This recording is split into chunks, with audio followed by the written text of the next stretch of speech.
celebrating the idea that he was, you know who he is, said, and then he tweets, he said, celebrated the idea that there's a low number of Americans in ICUs today because of COVID. But he also wrote, quote, there's a great risk of a new wave. And we're seeing cases surge right now in China and in Europe. And one of the truisms of this pandemic, if it's in Europe, it ends up here a few weeks later.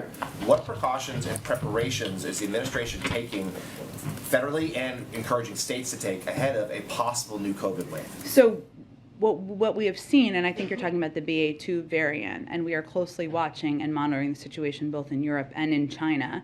BA2 is more transmissible version of Omicron, but we do know the tools the United States has, including the mRNA vaccines, therapeutics, and tests, all are effective tools against this variant. And China has not used mRNA vaccines, which is an important component of how we're seeing the response there, or how it's impacting people there. But BA2 has been circulating here, a little different from Omicron when we were going through that surge in November, has been circulating here for some time.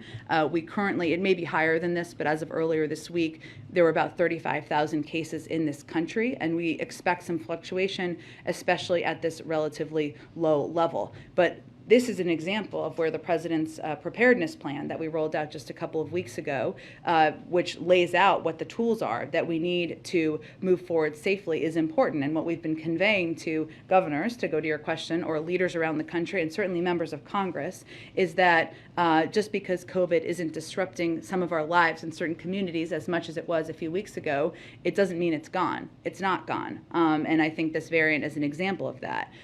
We do know what we need to manage it, but we are also at great risk of running out of money to do exactly that. And so that is a key part of what we're communicating to governors, to members of Congress, and others about where we are with funding and the need to end some of these programs soon if we don't get the funding we need. Just a very short, quick follow-up. Is there concern, though, that this variant, which is seen as very transmissible, is coming at a moment when a lot of Americans are seeing waning protection from their boosters just because of the timing of the shots, as well as the fact that mask guidelines and other regulations have been lifted across the country? It's a good question. I would point to our medical experts to answer that. I mean, it is more transmissible, but we know it can be treated. So I think what it is a reminder of is that while it has decreased in many parts of the country, it is not gone, and it means we still need to continue to take steps we can to fight the virus. Go ahead.